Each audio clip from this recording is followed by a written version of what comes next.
Soc Saúl Ibanyer. Ser la veu de la gent, gràcies a la nostra aposta per la participació i la manera en la que treballem per millorar el poble, són els principals motius pels que seguisc amb moltes ganes en Compromís per l'Alcúdia. Soc Rosa Boix. Aquestes eleccions m'estrene com a candidata de Compromís per l'Alcúdia, perquè és un grup de persones compromeses amb el nostre poble i la cultura del nostre país. Soc Dolors Izquierdo.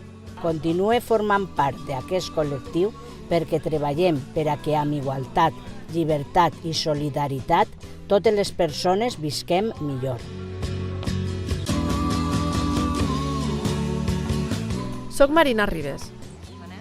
Torno a presentar-me com a candidata de Compromís per l'Alcúdia perquè m'agrada formar part d'un col·lectiu crític i transparent, sense pèls en la llengua i que treballa per millorar el dia a dia de la gent. Ara, que ja saps com fem les coses, tu tens la clau per seguir treballant en compromís. No digues que no pot ser.